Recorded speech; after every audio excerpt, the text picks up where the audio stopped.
Magandang araw mga kaibigan. Bigyan natin ngayon ng reaction opinion itong article ng Manila Bulletin tungkol sa pagka-appoint ni General Torre as Chief PNP. May reaction tungkol nito si Senator Jinggoy Estrada. Medyo nakatikim ng maanghang na salita itong si General Torre kay Senator Jinggoy. Ito po,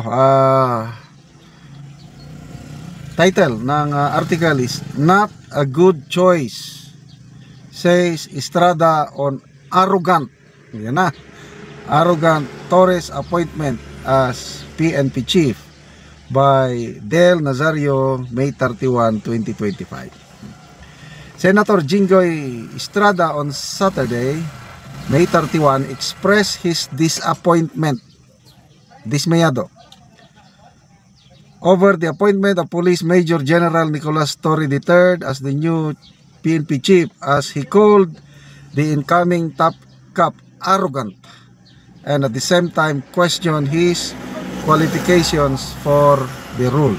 So baliktad ito sa pahayag ni Senator-elect Panfilo Lacson na deserving daw si General Torre as Chief PNP.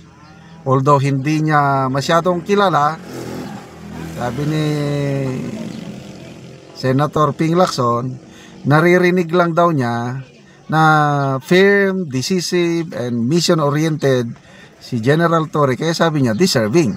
Ito, baliktad kay Senator Estrada. Not a good choice. Arrogant. Okay. Ito, ang exact statement ni Senator Estrada. For me, kung ako ang tatanungin, that's not a good choice.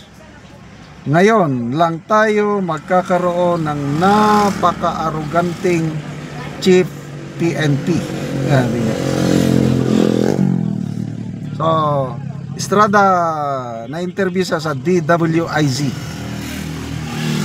Estrada openly questioned Torres' achievements, rhetorically asking if his record, yung accomplishment ba? Ano ang accomplishment ni Torre para gawing Chief PNP? Kaya tanong ni Senator Jinggoy, kasama ba yung record niya, accomplishment niya, yung arrest of KOJC leader Apollo Quiboloy and former President Rodrigo Duterte? Dito mo makikita talaga na mahal, may pinagsamahan itong si Senator Jinggoy kay PRRD. Talagang dinidepensahan niya si PRRD. Salamat po, Senator Jinggoy. Asked if he thought this earned Torre the top PNP post or if it was a reward of sorts for what he has done, Estrada said, "Your guess is good as mine." Ano ba? Reward ba ito ni Torre dahil sa pagka-aresto kay Quiboloy and PRRD? Your guess is as good as mine. Galing. The senator was also asked what he expect from Torre's leadership. Sabi ni Jinggoy, "I don't know. That remains to be seen. If he will continue to be, if he will continue his arrogant ways in governing the police force, I don't know what will happen." Okay. Tinanong, ano ang mensahe niya? Dito ako natawa. Ano ang mensahe ni Senator Jinggoy kay Torre? Sabi niya, "Hinay-hinay lang, wag masyadong mayabang." Estrada frowned over the declining public trust in the PNP. He recalled that the force ratings were higher during his father, former President Joseph Estrada's administration, especially under then PNP chief and now Senator-elect Panfilo Lacson. Ako, agree ako dito. Panahon ni President Erap, Chief PNP si Ping Lacson, grabe, unti-unti nang bumabalik ang tiwala ng taong bayan noon kasi istrikto si General Lacson. Tandang-tanda ko yung policy ni General Lacson kasi uso noon ng malalaking tiyan na pulis eh. Kaya sabi niya, ang waistline ng police, it should be 34 inches. Ang hindi makaabot ng 34 inches, out ka sa serbisyo. Wow! Kaya kami rin sa Armed Forces noon, nagsimula halos parehas time ni General Lacson as PNP chief, yung 34 waistline. Kasi may mga sundalo rin noon na malalaki ang tiyan eh. Yun, sinimula namin.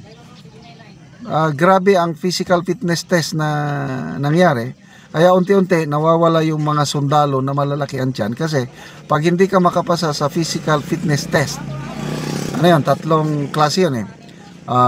Sit up, push up, and 3-mile run. Pag hindi mo may pasa, bigyan ka pa ng isang tsansa. Pag hindi ka nakapasa, tanggal ka kahit official ka pa. Meron nga akong kaibigan, PMA graduate, nang dahil hindi niya naipasa yung physical fitness test, tinanggal. Ganun. Kaya ganun kadisiplinado ang PNP panahon ni General Lacson. Kaya agree ako dito sa sinasabi ni Senator Jinggoy na mataas ang trust rating ng PNP panahon ni Estrada, President Erap at General Lacson. Ngayon, I don't know. But let's give General Torre the benefit of the doubt. Handa daw siyang sumunod sa kahit anong utos eh. Yan ang description ni Secretary John B. Crimoles sa kanya. Para daw siyang pitbull, bulldog. Matatakot na daw ang mga, I don't know, sinong matatakot. Dahil nandyan ng PNP chief na handang sumunod sa lahat ng kahit alinmang utos ng nakakataas sa kanya. Eh paano kung ang utos hindi tama? Susundin pa rin? Yun ang question. Okay, salamat mga kaibigan sa inyong pagsubaybay sa ating channel.